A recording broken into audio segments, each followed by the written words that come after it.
Hey, how's it going, guys? I'm Paradoxic, and welcome to The Bad Batch. Welcome to The Bad Batch, the new animated series from the Star Wars animated universe on Disney Plus. This came out on Star Wars Day, on May 4th, on Star Wars Day, so a very, very apt release.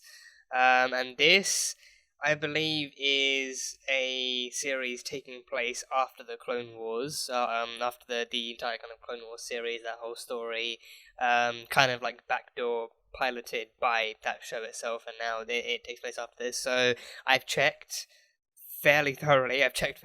And I do not believe that I need to. I mean, not that I'm using this as some kind of like leeway to avoid watching the Clone Wars. I still very, very, very much intend to get into the Clone Wars and maybe Rebels too. But I've checked, and you do not need to have watched either of those shows in order to understand or enjoy the Bad Batch either. It would like little tidbits here and there would help understand it from the get go. But then this opening premiere alone is said to kind of explain everything you need to know, anyhow. So that was very reassuring for me, actually, considering when considering whether or not I was going to watch this show, let alone react to it. And I did debate reacting to it because like my plan was to get to actually start reacting to Clone Wars after Mandalorian season 2, and that hasn't happened yet. I'm still trying to work my way into that show and actually get it up and running on the channel. So that's still kind of coming soon. That's still a work in progress. And then I have no idea when or where Rebels takes place. So I don't know when to get into that. It's a whole process. Like the Star Wars universe is a whole process. Getting into the movies alone is time consuming enough, but getting into the shows and everything else, there's a lot to enjoy. There's a lot to consume. That alone is a plus. But then actually finding the time and the right order to do things in is a bit of a chore. But but I think this could. I think I'm hoping this could actually help give me like a kind of one leg up, like a little head start.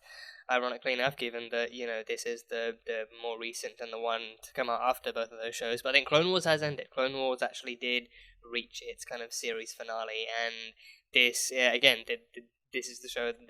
This is the kind of story that they actually backdoor piloted with like a couple of characters here and there. So this, I believe, it actually. Pardon me. This actually This is a story that actually revolves around clones who aren't like the other clones. The other clones created by the Kaminoans were actually a lot more kind of subservient and like designed to be more docile, like an actual army. But these guys are not like them. These guys are a bit more unique and a bit more kind of they're a team, but they still kind of do their own thing aside from the clones you would regularly get in the Clone Wars. So I'm interested to see how that unfolds. I don't know if Temuera Morrison comes back for this, if he's actually voicing, because I did hear I did hear like a familiar voice in the trailer. I did watch the trailer a couple of times, um, and I did kind of recognize the voice, but I couldn't tell if it was actually the same actor or not. So I'm not too sure. But I think we do get like a small kind of squadron of clones. I think Clone Force 99. Is it Clone Force? I think like Clone Force or Clone Squad 99. And they are like just coming out of the like the series just coming out of the Clone Wars, and they're trying to find their way through the galaxy and everything. So that should be a fun journey to watch. And yeah, I don't know if they're actually coming up against the Empire or like what's left of it, or because then if it's after the Clone Wars, then that would have to take place like just before the originals, likely just before the original trilogy, and like soon after the prequels, because I think Clone Wars takes place between episodes 2 and 3, I believe. So this should comfortably sit either through the third movie or like just after the third movie. I'm guessing. I'm very much guessing in that sense. Because after Mandalorian season 2 ended, I was like, okay, time to look into the Clone Wars. Like what do I need to know before I start reacting to the show? And then it was like, it takes place before it actually fills in a lot of info, but like during the prequel trilogy. So yeah, and I think for a lot of people, their love for the prequel trilogy was vastly improved through having watched the Clone Wars. And me, I don't hate the prequel trilogy. So I think either way, I'd probably have my enjoyment of it boosted. But either way, Clone Wars is definitely a series I intend to and plan. I want to and plan to get into. So yeah, so I don't know how many episodes this series is. So hopefully, I mean season 1. I mean hopefully after this I can like then swiftly I think getting myself into into a Star Wars animated show with this one should have hopefully helped me kind of leeway into Clone Wars that much easier, and then I could even recognize any characters that pop up in that from this or anything else. So that should be fun. So yeah, in terms of story, I don't really know much besides from or I'm not really aware of much besides from the fact that they're like a more unique troop of clones going their own way and seeing what the galaxy has to offer post Clone Wars. So that is interesting.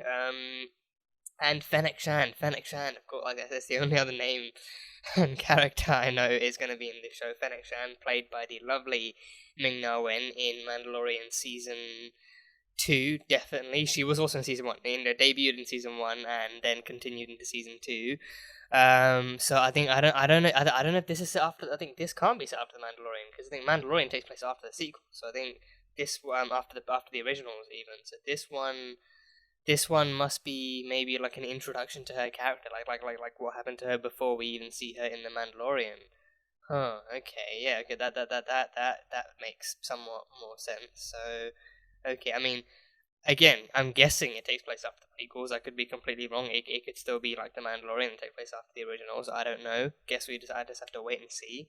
But she is in this. Tarkin was in the trailer. The dude, the guy played by Peter Cushing. I recognized him in the originals and stuff. He was in that, and I think he was in Rogue One too. He was like Leia. He was actually CGI because obviously Peter Cushing is dead, so they can't really recast him that much. So I think he was like Leia's character in Rogue One. He was actually CGI'd, but he was pretty prominent in the originals. So that's fun. So I think he's in this, and he's actually vehemently against this kind of clone troop, especially after the whole Order 66 thing. Palpatine using the clones to his full kind of pleasure.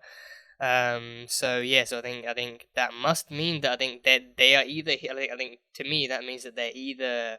They're definitely protagonists, but they're either then heroes or anti-heroes, or just still kind of not really following. Because I think, especially because the Empire wanted all the clones for themselves, so then one group going rogue and going against them is a really bad sign. So Tarkin may be kind of tasked or taking up the task himself to take out this group. So we'll see. I suppose we'll see. But yeah, I'm looking forward to this show. I really can't wait to see what it actually has to offer and to actually again just to kind of ease myself into watching a Star Wars animated series. So it should be fun. And hopefully soon after this I can actually that much more swiftly get into the Clone Wars and everything else the universe has to offer. So yeah, this is the first episode, season 1, episode 1 of the Bad Batch. And this reaction will be shorter. This reaction will just be like the highlights of the episode and the best bits, but the full-length version, the unedited version, will be available over on Patreon, so you can go check that one out over there. That will be just as much fun. But yeah, start the Bad Batch, season 1, episode 1. Let's go. Huh?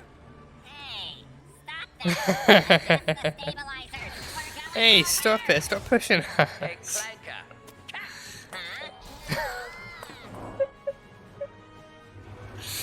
Oh, these droids have always made me laugh. These droids have always made me laugh. Yeah. I guess I'm in charge now.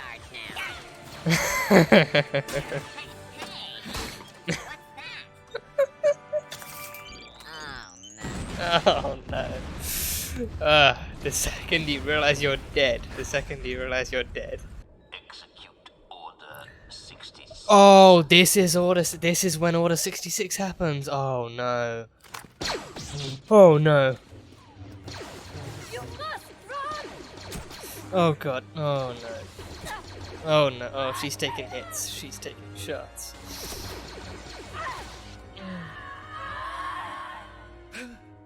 Execute Order 66.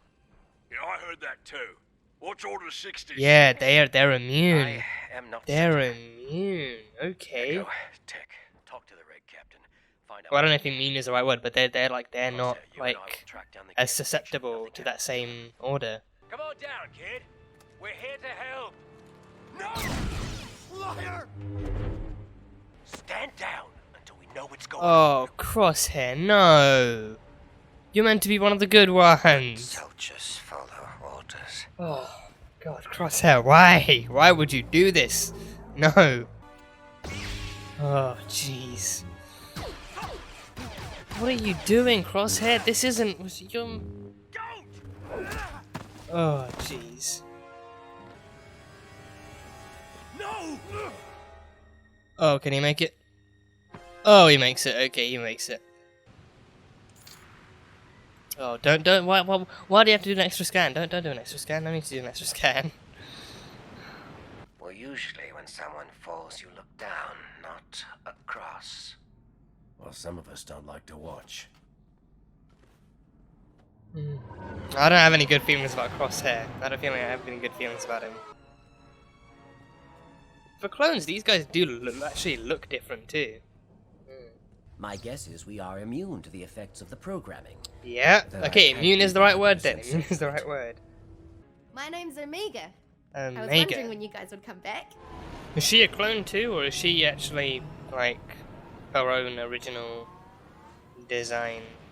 The defect squad's got themselves a new recruit. Oh, jeez. Another member added to the squad.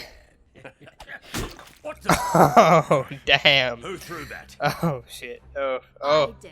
Know your place, lab scrubber. Lab scrabber? What the hell does that mean? Oh, mate. Oops.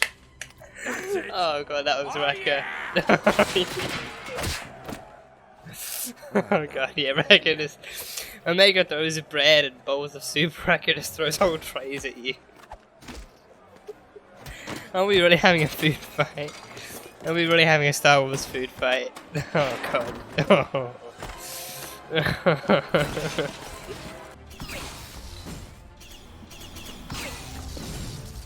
Great, nicely done.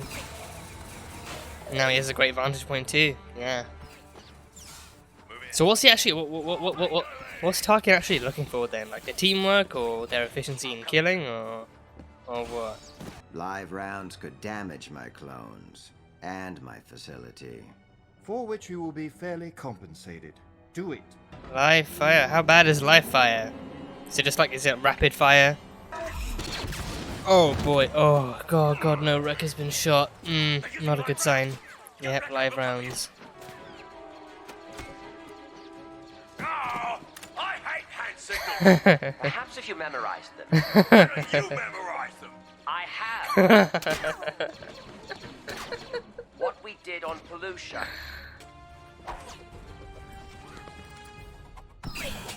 Oh, headshot. Oh, headshot. Nice. That is teamwork. That is teamwork. That is teamwork. Yes, you guys are badass.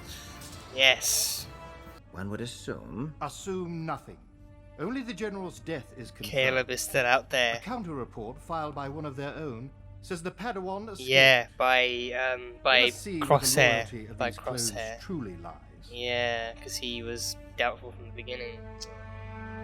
Then let me come with you. Kid, you're not a soldier. It's dangerous. It's dangerous here too. I would not be against another series where they actually have grown-up, Problem. like, fighters adopting kids halfway across the galaxy. Yeah. Tarkin said insurgents, not droids. I'm not sure they're either. Oh, they innocents. Are children Oh, they're children innocents. out here? Innocents. Are these guys all afraid of clones now after what's just happened? They're all afraid of clones. Or at least they should know that this is Clone Force 99, right? These are the different ones. Why don't you take a look at the insurgents you were sent to destroy? Just children, men, women, and children. That's it. Makes you wonder what else they're lying about. Yep. Those insurgents are plotting against the Emperor. If you don't have the stomach to do what needs to be done, then you're not fit to lead this squad. Oh, damn. Gonna have a civil war of their own. Oh, jeez, that is some sharp shooting. And it's not even from Crosshair. Yeah. When Nalase spoke of 5 clones, Tarkin assumed that meant us. But echoes are reg. The 5th is Omega. Omega's I a confirmed my clone. suspicions after analyzing her DNA while we were in the infirmary. Oh, he You analyzed waited her. until now to mention it? Omega's a clone. I thought it was obvious. Okay, she's a clone. I think that actually was one of my guesses to begin with, so I'm not too surprised. Still somewhat surprised. Yeah. Are they gonna just be met with like a whole squad or like a whole lineup of troopers ready to take them down? Split up. Oh no, no one's there. No one's there. Or is this an ambush? It's gotta be a trap. It's gotta be a trap. We need Akbar here to confirm it's a trap. Yeah, oh, it's a trap. It's a trap. It's a trap. I know what you're going to do, but please don't. What do you know? I know it's not your fault. You can't help it. You're coming with us. Oh, no. We stay together. Crosshair? Stand down. Why does he want... Oh, because Crosshair's the one good soldier. He probably caught on his thing that Crosshair was the one that was actually still relatively similar to the other clones. Yeah, Crosshair's the one who's at least somewhat like the regular clones. Yeah. That's ironic too. Crosshair is actually more like the regular clones than Echo is, the one who's actually a regular clone. The order does appear to be working. Yeah. Can you intensify the programming? Oh. Yeah. Are we gonna lose Crosshair then? Are we gonna lose him? Is he gonna be sent to kill the rest of the squad and Omega? Oh, she's right above them. Oh no. What was that? Sorry, these floors don't hold me so well. On account of them not being designed for abnormal individuals such as myself. What's behind you? Oh, nice takedown. Nice takedown. Hit that switch. Hit that switch. There we go. Oh, don't you touch her. Don't you hurt her. There we go. There we go. There we go, yeah. Double tap. Ha! Not bad. Great. I love that. I We need love to that. find out where they I took love that. Crosshair. Yeah. Let's move. Is that an order? I guess it is. Well, I guess I'm disobeying that. Oh, he's spitting the toothpick out. Now it's time to get busy. Now he's getting serious. Oh, jeez, that was a very near headshot. That was very nearly a headshot.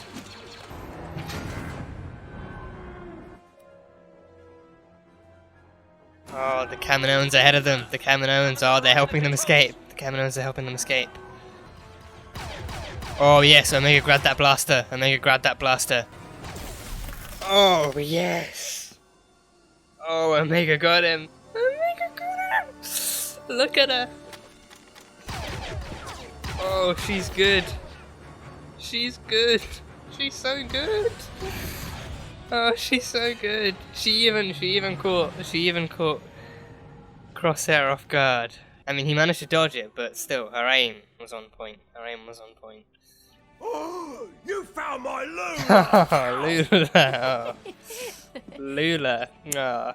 Don't examine me. I'm not a computer. This will take just a second. Get Well, I that can tell thing I'm gonna away love from Wrecker. I me. can tell I'm gonna love Wrecker in this. Yeah. Plot a course for J19. J19. We know a guy. You know a guy. Who's the guy?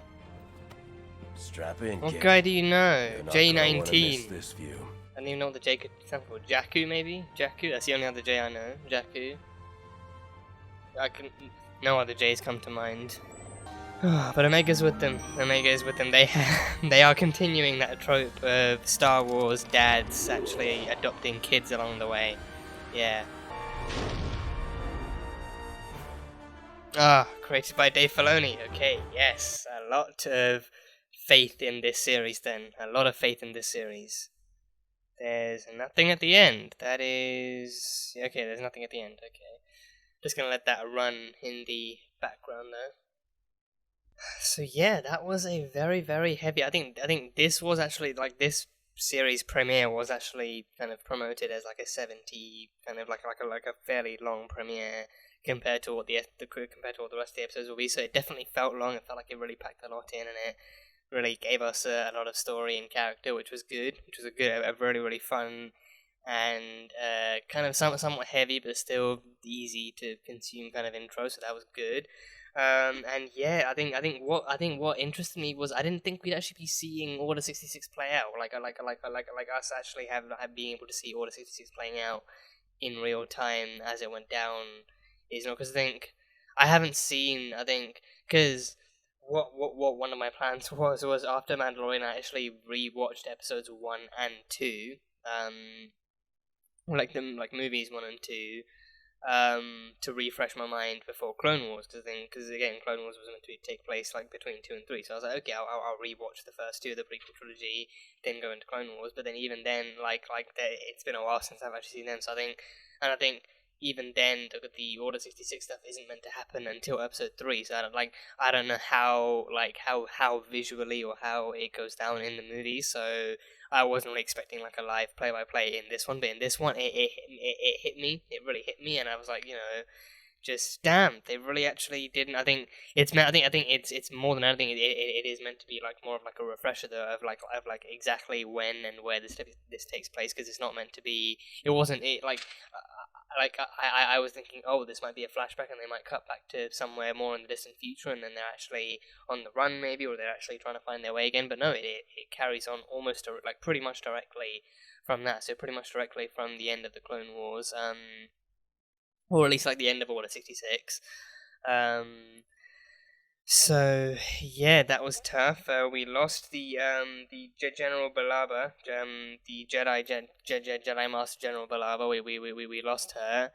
And yeah, I think it's as soon as you hear that voice in the background being like execute Order 66, and then she turns around and you see the hologram of Palpatine too. So me, right, I've been wondering almost the entire time, like exactly how does that affect the clones, how does that order get sent out? Like, is it like an actual mental thing in their head? There's a chip in their head. Is it like a message sent through there, or is it some kind of automatic kind of mind control technique or something? But no, it's literally just like a holographic order, because I think the clones are meant to be subservient to the point where they do follow orders blindly. Like they're meant to follow orders without question, no matter what happens. So a simple hologram message should do the trick. So that's essentially all it is. And it's like the simplistic, like the simplicity behind that is I think what's meant to be so scary. The fact that it takes something as simple as an actual hologram message to an entire army of subservient clone troopers to actually to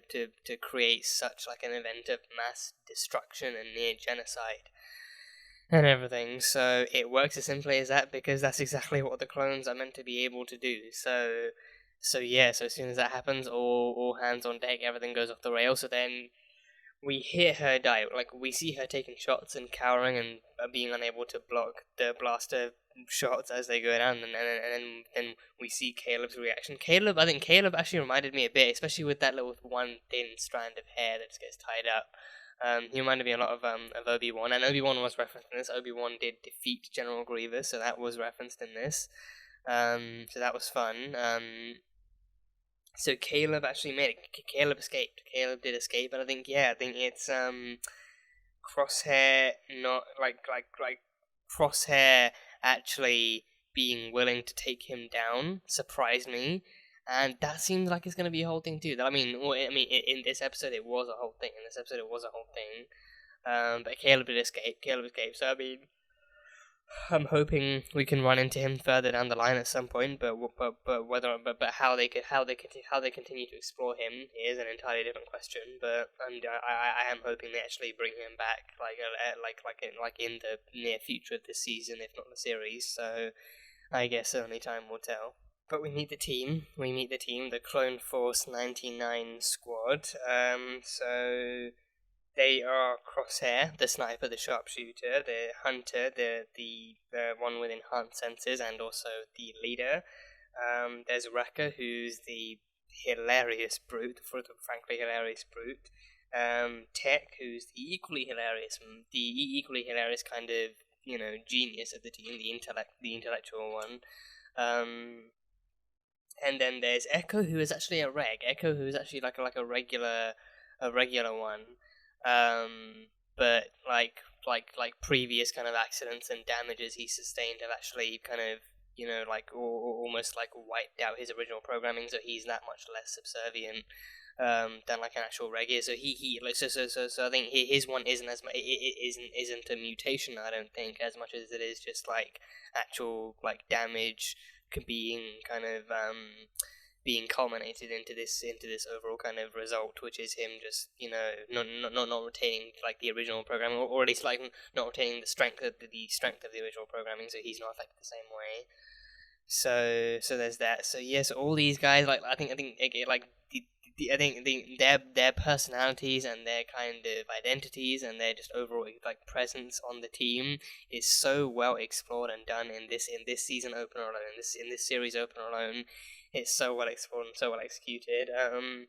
I think again, I mentioned in the reaction, I mentioned now the Hunter and Tech is going to be a duo I cannot wait to see more of. Hunter definitely has like the kind of brutish himbo kind of vibe. I'm like he's like he feels like Drax. He feels like a bit like a lot like Drax from Guardians of the Galaxy.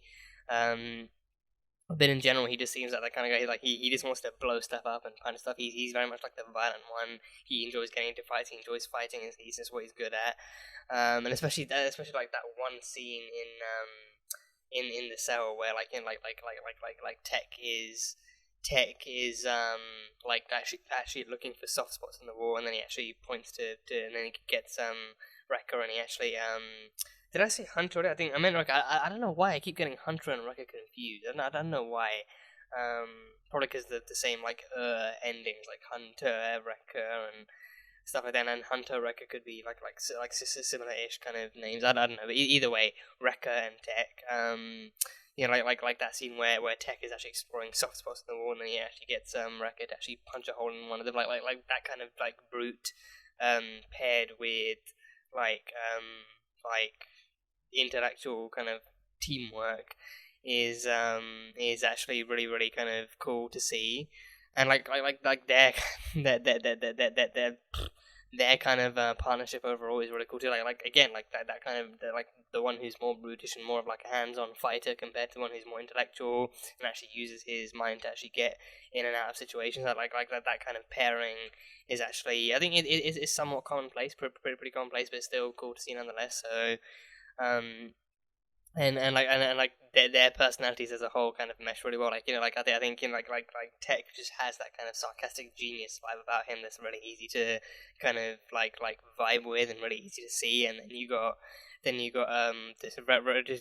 Wrecker, who's just completely oblivious to sarcasm. He just doesn't get it at all, and then he literally takes almost everything seriously, and he just points out the obvious. And he's just there to fight. He's just there to fight. And also reminds me of Mick Rory from Legends 2. Also reminds me of Mick Rory from Legends of Tomorrow. So I think that might be the more accurate one than Drax. I feel like I think Drax maybe like with the comedy and like with him maybe not understanding sarcasm fully, but then his actual like the majority of his personality kind of reminds me a lot of Mick Rory from Legends. So it's cool to see them. It's cool to see them together. So yeah, so then in that case it may well be like a pair, like it may well be like Mick and Ray, like what they used to be and stuff. So yeah, but yeah, Tech and Wrecker is the pairing to actually watch out for. So yeah. And yeah, so all of these clones have their own individual enhancements. So Crosshair is the sniper, he's the sharpshooter, and Hunter has like I don't know if he's actually like a self-appointed leader or if he actually is the designated leader, but he has enhanced senses, so he can actually. I think I'd kind of assume that counts for all of them. So he has enhanced hearing and touch and sight and everything. So yeah, he just had enhanced senses overall. And then we have Wrecker, who is the enhanced kind of strength enhanced brute and everything. Tech has the higher intellect and everything. Echo. Again, I mean, I think Echo is actually the one of them who's actually not enhanced anyway, but he's just good enough. He's good enough as well. He's a reg who's maintained and maybe improved upon his original kind of skills and strengths and everything. But then I think maybe personality-wise, maybe you could kind of count it as an enhancement that he just isn't as subservient, so he still fits in with them because of that. But for the rest of them, like their kind of lack of subservience is an actual mutation of their DNA. For whatever reason, I think I'm definitely gonna have to watch this episode back again because I think that there were like details and little tidbits here and there that I missed. But I don't know if they mentioned why their DNA was mutated, but either way, for whatever reason, it resulted in all these different enhancements, as well as all these different kind of like differentiations, and like because of that they're even known as the actual defective squad. They're known because they're the one troop out, like they're the one squad out of all the other kind of regular clones that's actually different. They're known maybe for like I think I don't know if they're actually known for like not following orders as much as they are known for not being like the others and for actually following their own code while still kind of trying to get the job done and everything. So that I think that like that kind of team dynamic, I guess you could say, or like that kind of team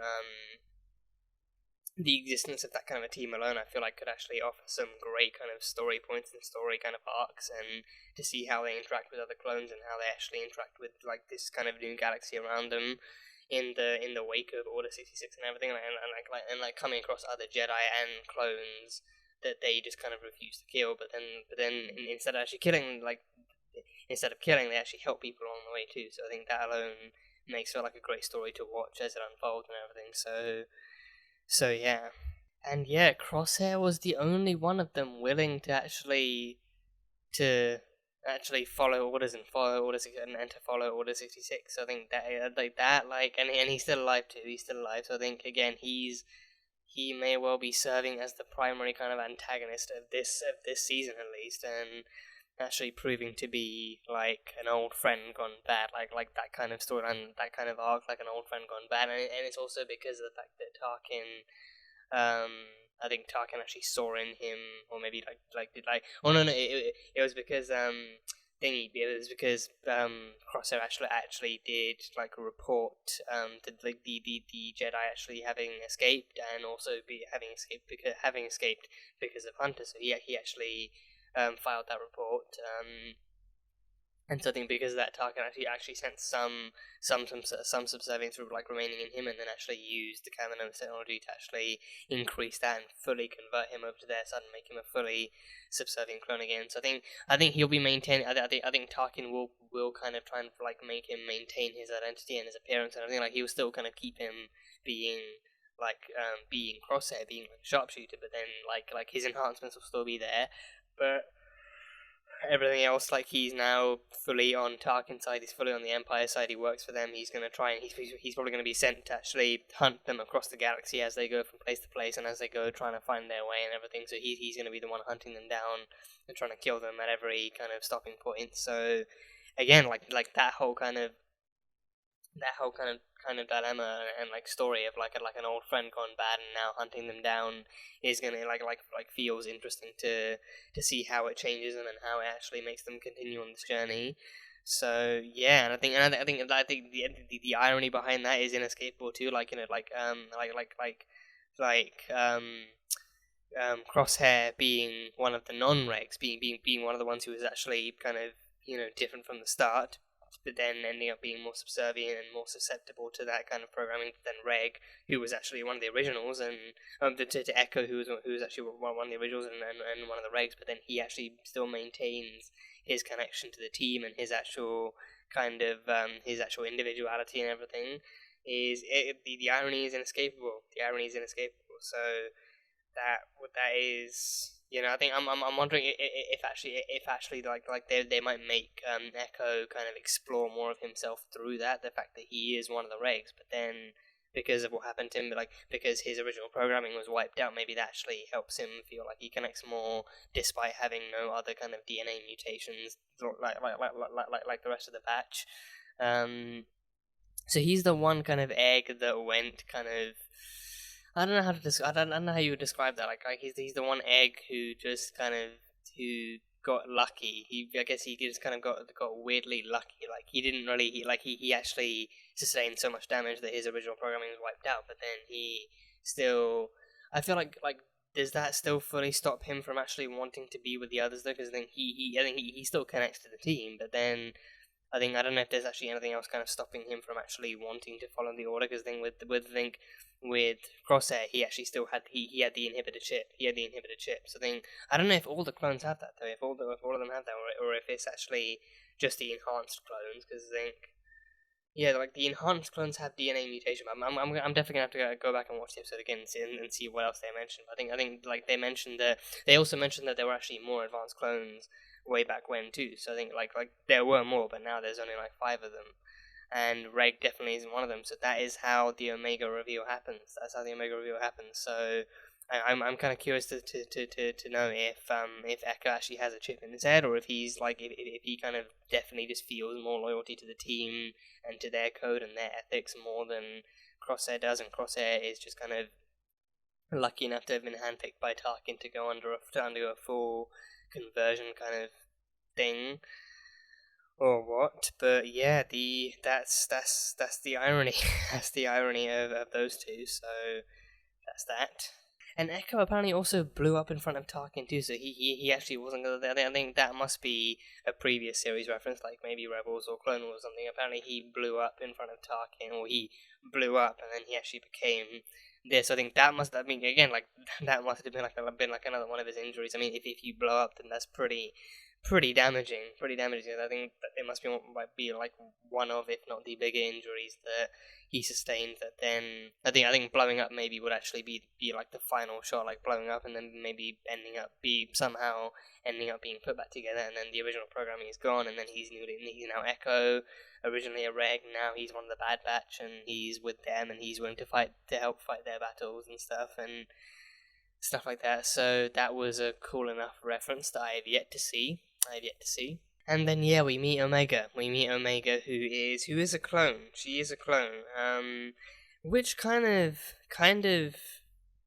I guess confuses me. Maybe but I think it makes me kind of curious to know, because I think like she is female. Like they did like even what's it called? What's he called?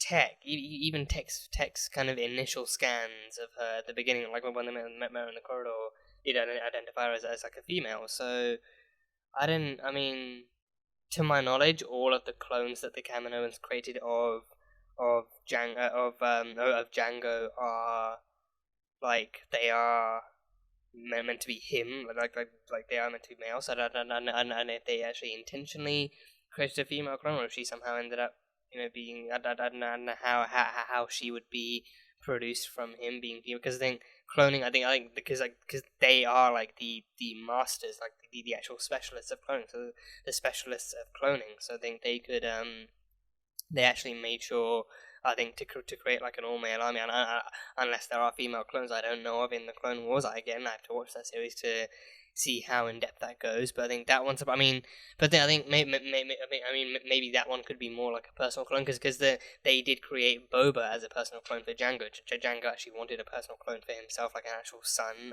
who actually wasn't subservient or docile or anything like that, but he was still just as skilled and everything. So Django actually wanted Boba for himself. So maybe like the Kamino and the other Kamino and medical officer, chief person, whatever she was, she actually maybe wanted like Omega for herself too. Maybe she actually wanted a clone for herself, so she took some of the DNA that was left from the cloning of Django, and then actually created like a clone, kind of like she was a medical assistant for herself. So I don't know, maybe I think her being like a female clone kind of surprised me, but then I think they can still kind of craft them to however they want, but the mass produced clones are still kind of meant to follow in Django's image and Django's kind of design. So yeah, but Omega is a clone.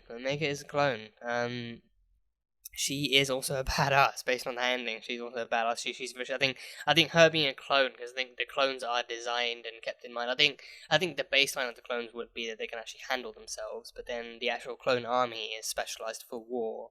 So I think the baseline could be that they have some sense of combat, maybe some sense of like self-defense at the very least, but then the actual clone troopers and the Bad Batch, like those ones are specialized for combat. Those ones are specialized to fight and to kill and fight to survive and everything. But with Omega, she is very, very lucky, and she just knows how to handle a blaster, and plus she's kind of seen it. She seems to be a very big fan of the Bad Batch, so she's likely seen them in action in some way. So she's seen people firing like blasters before, so she's kind of been able to kind of think of it as like a relatively easy thing to do. And she caught Crosshair off guard. That alone is a huge feat. She caught Crosshair off guard because he was not expecting Omega of all people to fire back at him, so she definitely caught him off guard, fired the blaster right out of his hand.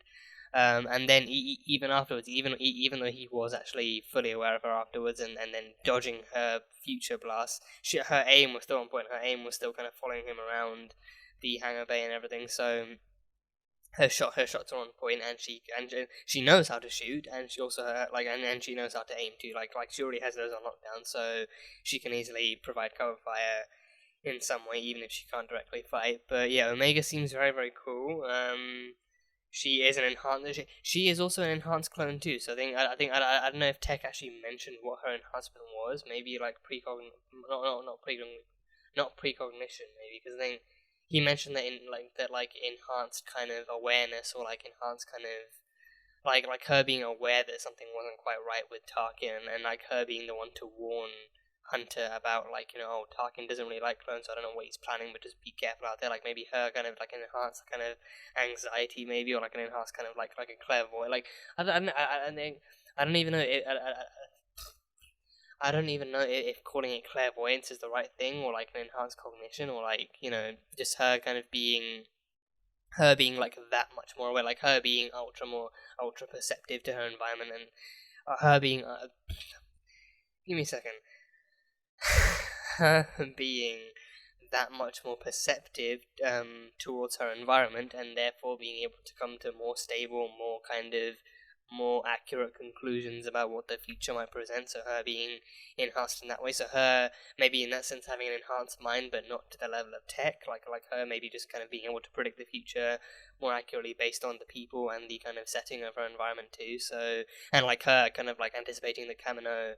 The Camino might not become like as friendly of an environment to the Bad Batch when they return to when they return, all the troopers and even Crosshair are going to be set against them. So like her being able to predict like those kinds of events, like her having like enhanced perception too. Like even Crosshair in the actual even in that scene in the cell, Crosshair being like, oh, her saying to Crosshair like, oh, you're angry, and him being like, yeah, you're very perceptive. Like maybe that is literally her enhancement, like her increased perception, and even her calling on his history and being like, you didn't mean to do it, or like her just saying stuff that kind of goes to show that she is actually super analytical of her environment and of people, and she can draw conclusions from that. So maybe that is her actual kind of enhancement. So it'll be cool to see how that plays into their future missions, and how they what kind of insight she can offer when they actually enter other planets and come up against future opponents and future kind of individuals as a whole. So that should be fun. But I am curious to see who the actual person on J19 is. I'm curious to know who that contact is. So yeah. And then we meet Saw Gerrera. So yeah, he was like an old Republic fighter, along with some other fighters. And then so I think that mission was created by Tarkin for him to go and for Hunter and the crew to go and eliminate some insurgents. But they turned out to be both Republic resistors and civilians, and just old men, women, and children. No droids, no insurgents. It all depends on the definition of insurgents, but they were kind of threats to the Empire because of their resistance and because of their harboring innocent civilians who likely wouldn't bow down to Republic rule and everything. So I think that terminology I need to polish up on. I won't lie, that terminology. I think it's like Galactic Empire and then the Republic. I don't know if the Republic is the same thing as the Empire. I think the Republic is like the overall kind of council of the galaxy. Like the Republic is, I believe the Republic is meant to be the good guys. I think Galactic Empire, I know, is the Empire. That's that's Tarkin, Vader, Palpatine. That's all of them. That's the dark side. But then the actual Republic, I'm not sure. I know what the full name of the Republic is. Like the Republic, there's the Senate. This is just proof I need to actually, again, I need to go back and rewatch the prequels. I need to go back and actually rewatch the prequels. So the Republic, I believe, are the good guys, but I'm gonna quickly Google that. I'm gonna make sure the Republic isn't the bad guys. The Republic, The Galactic Republic. Ah, okay. So what's the Empire then? That's the Coruscant. The capital is Coruscant. Separatists, Jedi Order, Clone Army, the affiliations. So that's the Republic. So the Empire, the same guys. The Empire, the Galactic Empire. So there's the Galactic Republic, and then there's also the Galactic. I think. Well, I mean, the Galactic is just meant to kind of maybe represent the actual galaxy itself. So then there's the Republic, but then there's also the Empire. So I think the Empire. So there's the Galactic Empire, the Galactic Republic, the Jedi Order, First Order, Rebel Alliance. Those were the original trilogy people, or at least just like the good guys across the actual series. So there's there's them. So the Galactic Republic. I don't know what that's meant to be. So the Galactic Republic. So that's research. That's some Star Wars homework I've got to do. That's some Star Wars homework. So that's that. So the Galactic Republic. So I think these guys. I think these guys were still kind of resisting Palpatine, resisting Palpatine, resisting Order 66, resisting all these other things. So their story, honestly, like reminded me of I can't remember what his name was. The character Bill Burr played. The character Bill Burr played in Mandalorian season 2. I don't know why Moff Gideon keeps coming to my Moff Gideon is someone completely different, someone undeniably villainous. But I think not Moff Gideon. What was his name? What was his name? Miggs Mayfeld. Yeah, I don't know why Moff Gideon was the name that kept coming to mind. No, Miggs Mayfeld. So yeah, his story, like his that super emotional scene with him in one of the episodes, like him actually talking to the other kind of the other Imperial kind of general commander dude, and him talking about how it was like like how he fought alongside other Imperial stormtroopers who literally weren't bad guys. They were just kind of people looking to keep their home, people looking to keep their family safe, so they allied up with the Empire, being told that they were fighting for a great cause and fighting for a good thing, and in the end they ended up dying and actually seeing how much damage was actually happening, how much damage was being caused by all this stuff, like them not being inherently bad guys, just people being kind of brainwashed and being kind of indoctrinated into this army, into this fight, only to have their lives destroyed and lost anyway. So like this story kind of reminded me somewhat of that story. But Saw Gerrera was trained by Rex. He mentioned Captain Rex. Captain Rex is a name that rings a bell. I won't lie, Captain Rex is a name that rings a bell. Pretty sure it's from the Clone Wars. But then the name that rings an even bigger bell. General Skywalker. I believe I think either General or Captain Skywalker. Either way, Skywalker. And given that Obi-Wan versus Grievous was the next most recent thing in this episode, there is no doubt in the world, in the galaxy, that they were talking about Anakin Skywalker. So this guy, so Saw Gerrera was trained by Captain Rex and by Anakin Skywalker. So that's saying a lot. I mean, I don't know who Captain Rex is, but knowing Anakin, he's already kind of still somewhat pretty powerful. And I believe he's maybe somewhat still a Padawan, maybe not yet a Jedi. I'm not sure as to like where he stands in this point in the time. Like maybe close to being a Jedi, but then even then, Saw Gerrera has been trained by both of them. So being trained by Anakin alone is like, again, that's like and like him having received the training from Obi-Wan too. So that like speaks volumes. It speaks volumes. So I got to get into Clone Wars soon to understand who Captain Rex is. So that will be a fun watch. But Saw Gerrera was one of the few kind of soldiers and fighters they had in that kind of little camping spot that he had with the civilians and the other Republic resistors. So those ones were the ones that Tarkin wanted Hunter and then the rest of the patch to actually take out for resisting and for being kind of opposed to their original mission orders and everything. So I think they weren't clones. I don't think like they weren't even clones. They weren't even clones. That like they're actual kind of human kind of people who just literally resisted and refused to follow orders due to their own kind of moral code and everything. So they kind of were by nature and by kind of their own their own willpower. Like they were actually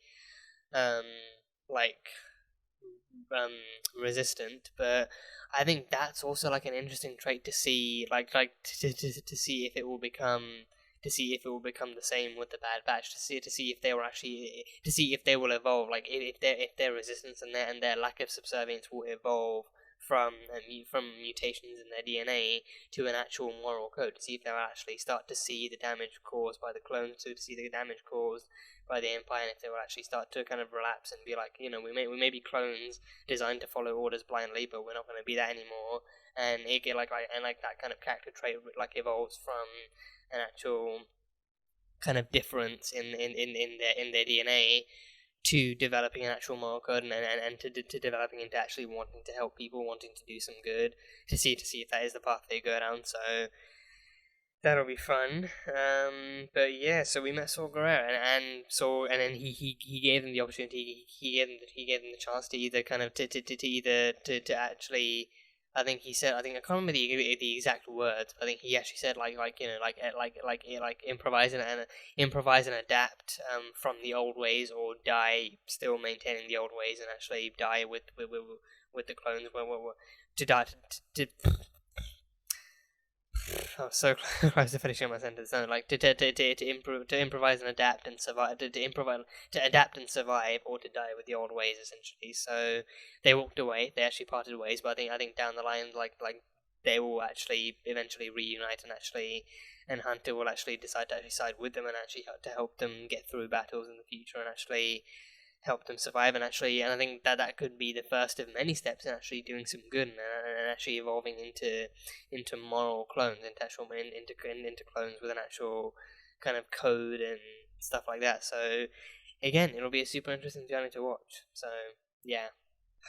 So yeah, that is pretty much all I've got. I think I don't know if there are any other kind of story or character elements that come into this. I think it was great seeing them perform in that kind of live training session, like Tarkin actively kind of overseeing the whole thing and actually analyzing them, seeing how they work as a team and everything, and then going from droids and turrets with what's likely either low damage or like stun bolts and stuff, to then going to an actual live fire, to actual kind of to actual near invincible kind of, and like extremely durable droids with actual live fire bolts that could kill you if they hit you in the right place and everything. To see them go from that was great. But then like the overall teamwork in that, like Hunter giving out orders and everyone following true, and actually seeing various teamwork moves from all of them was really great. But yeah, I think at least even without without Crosshair, it'll be harder for them to work without acknowledging that they're one man down. But then by losing Crosshair, they've also managed to gain Omega, who will undoubtedly offer her own strengths and her own kind of her own benefits in lieu of Crosshair's kind of absence. So I think even in spite of Crosshair's absence and his kind of full-on conversion to Tarkin's side, like him being there to actually help them and actually initiate some teamwork tasks and teamwork moves was really cool, and seeing them all taking them out was really cool. And like Wrecker being his environment, like Wrecker immediately being like, oh, so we don't get reprimanded, but we do get to blow stuff up and punch stuff and destroy stuff. Like maybe this Empire thing is so bad after all. Like Wrecker is that kind of guy. As long as he gets to punch something, as long as he gets to kind of release some kind of physical damage and everything, as long as he gets to do that, he's fine. As long as he gets to punch or destroy or blow up, then he's absolutely golden. So that training session was basically heaven on earth for him. Right up until the live fire came, and he actually realized that he finally met his match, and he actually even took a shot to the shoulder too. So yeah, I think again, Wrecker and Tech is a duo I cannot wait to see more of. So that'll be fun, and Omega, I can't wait to see what more she offers to the team, and what more of her story gets explored, and how much more she gets to kind of offer to the story and offer to the team as well. So that'll be fun. But yeah, that is pretty much it. That is definitely, I have a whole page of stuff, and I've basically ticked off every last thing that I can actually remember. So yeah, so this definitely helps me want to get more into the Clone Wars, and it's definitely kind of I definitely enjoy kind of storytelling through animated mediums too. So getting into this will not be difficult. No, will not be that difficult of a task. So I look forward to seeing what the rest of the episodes have to offer. But yeah, I'm hoping you guys enjoyed this reaction. Any kind of tips or any kind of little tidbits of information you think might help me understand the series a little better. I mean, if it's stuff that's in the Clone Wars, I will be reacting to the Clone Wars. I will be doing reactions to that, so you can look forward to that in the hopefully very near future. But any other tidbits you think might help, then like spoiler free stuff. I mean, yeah, I think if as spoiler free as they can be without kind of hiding or giving away too much, but. Again, any thoughts you have, on this open, any thoughts you have on the series, what you look forward to seeing, by all means, comment those down below too. But yeah, I look forward to actually watching the rest of the show with you guys. So here's to more reactions. But yeah, that was Star Wars: The Bad Batch Season 1, Episode 1. So thank you guys, as always, so much for being here and for watching this video. If you guys enjoyed it, then salt and burn that like button. Comment on what you thought of the episode and what you think is coming up next time on The Bad Batch. Once again, the full-length reaction will be available on Patreon, so you can go check that over there. And yeah, that is it. So, I will see you guys next time.